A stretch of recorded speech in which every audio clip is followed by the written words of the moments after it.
Sebuah laporan mengatakan adanya gangguan dari penjaga pantai Tiongkok ke pengeboran lepas pantai milik Indonesia di Natuna.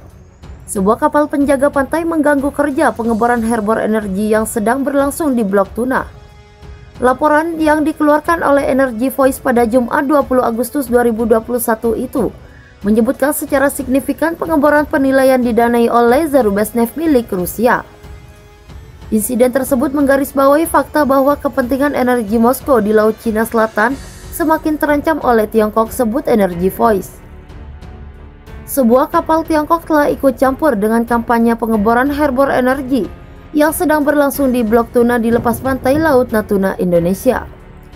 Secara signifikan pengeboran penilaian didanai oleh Zarubezhnev yang didukung negara Rusia, dan insiden tersebut menggarisbawahi fakta bahwa kepentingan energi Moskow di Laut Cina Selatan semakin terancam oleh Tiongkok.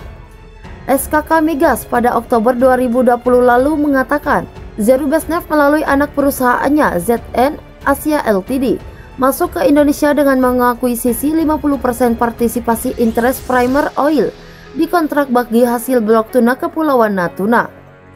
Pada 22 Oktober 2020 secara daring, Premier Oil memperkenalkan jajaran direksi ZN Asia Ltd. Kepala SKK Migas Dwi Sujipto menyampaikan masuknya investor BUMN Rusia ke Indonesia menunjukkan bahwa iklim investasi di bidang usaha hulu migas di Indonesia masih menarik dan prospektif.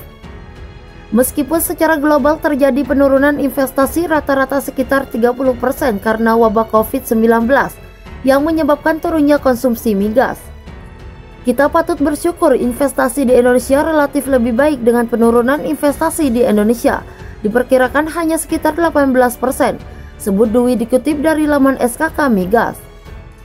SKK Migas memberikan apresiasi kepada Premier Oil yang berhasil menggandeng partner dari Rusia. Langkah ini akan semakin memperkecil resiko investasi dan meningkatkan keberhasilan pengolahan blok lapangan tuna melalui sinergi dan kolaborasi keunggulan masing-masing pihak dalam mengolah blok lapangan tuna, imbuh Dwi.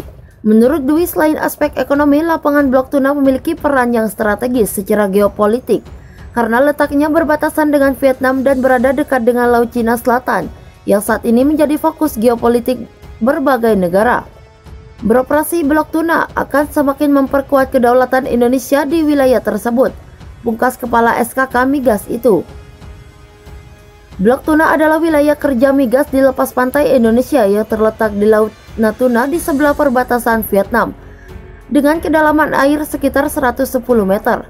KBH Tuna ditandatangani dan berlaku sejak 21 Maret 2007. Premier Oil sebagai operator saat ini memegang 10% partisipasi interest di wilayah kerja tersebut. KBH Tuna telah melakukan kegiatan akuisisi seismik 2D dan 3D. Pengeboran 4 sumur eksplorasi Gajah Laut Utara 1 dan Belut Laut 1 pada tahun 2011 dan Kuda Laut 1 dan Singa Laut 1 pada tahun 2014, sehingga semua komitmen eksplorasi telah dipenuhi. Penemuan hidrokarbon di sumur Kuda Laut 1 dan Singa Laut 1 yang secara struktur berada bersebelahan kemudian diberi nama lapangan tuna dengan sumber daya sebesar 104 mm boy. Didominasi gas yang tinggi kandungan kondensat dengan kandungan CO2 kurang dari 2%.